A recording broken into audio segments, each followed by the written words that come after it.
I had been looking forward to this trip for months. A solo getaway to decompress after a grueling work quarter. The Airbnb listing seemed perfect, an isolated cabin nestled in the mountains with breathtaking views, modern amenities, and an abundance of 5-star reviews. It seemed almost too good to be true. I arrived late in the afternoon. The owner, Mike, had messaged me earlier to say he would not be there to meet me in person but left the keys in a lockbox near the front door. Perfect. I liked my privacy. The cabin was even more beautiful in person, hardwood floors, large windows overlooking the dense forest, and a cozy stone fireplace. But something felt off. Maybe it was the eerie silence that came with being so far from civilization. I tried to shake the feeling, chalking it up to my overactive imagination. I unpacked my things, made some tea, and settled into the plush armchair with a book. It was not until nightfall that the unease started creeping back.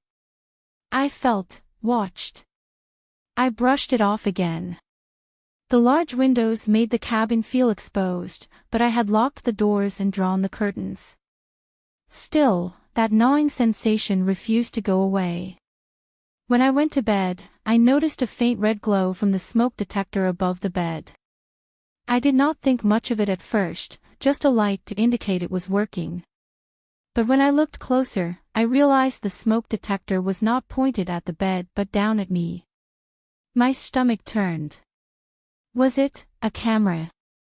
I grabbed a chair, climbed up, and twisted the device off the ceiling. It did not beep or emit any kind of alarm when detached. It was suspiciously lightweight, and when I popped off the cover, my suspicions were confirmed. It was a hidden camera. Panic set in. My skin crawled at the thought of being watched, possibly recorded, while I had been moving around the cabin. I stuffed the camera in my bag and grabbed my phone to call the police. But just as I unlocked it, I saw I had a new message from Mike. I hope you are comfortable. Sleep well tonight. My heart dropped. The timestamp showed he sent it just minutes ago. I did not reply. Instead, I quickly began gathering my things, heart pounding in my chest. As I zipped up my suitcase, another message came through. Leaving already? Shame. I thought we would get to know each other better. He knew. He was watching me right now. I froze, my mind racing. The cabin was in the middle of nowhere, no neighbors nearby, no one to hear me scream. My phone's signal was weak, but I managed to call 911. Before the call connected, I heard a noise outside. Footsteps on the porch.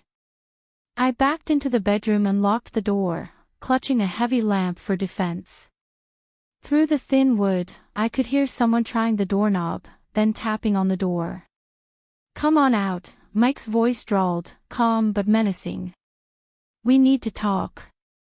I screamed through the door that the police were on their way, hoping to scare him off. He laughed. They will not get here in time. I braced myself, trembling, as the doorknob rattled harder. Then, the sound of splintering wood. He was trying to force his way in. The call finally connected, and I screamed my location to the dispatcher before the door gave way. Mike stood there, his face twisted in a sick smile. I swung the lamp with everything I had, catching him in the side of the head. He stumbled, but he did not fall. Instead, he lunged at me. In the chaos, I managed to scramble past him and run out of the cabin. I did not look back, I just ran into the dark woods, the cold air biting at my skin. I could hear him shouting behind me, his footsteps crunching on the forest floor. Finally, I saw flashing blue and red lights cutting through the trees. The police. Mike was arrested on the spot. Later, I learned the horrifying truth. Mike had bought the property years ago, intending to use it as a trap. He had an obsession with control and domination, fueled by some deep, unresolved hatred for women. Through hidden cameras, He had been spying on female guests for years. He recorded them, stalked them, and in some cases, lured them into situations where they could not escape. He got off on their fear, on watching them, on holding power over them without their knowledge. Some had even disappeared after staying at his cabin, their cases left unsolved. The 5-star reviews. Fake. Or worse, coerced. As for me, I escaped. But the thought of what could have happened if the police had not arrived in time haunts me to this day. Like, subscribe and don't forget to hit the bell icon to never miss a scare.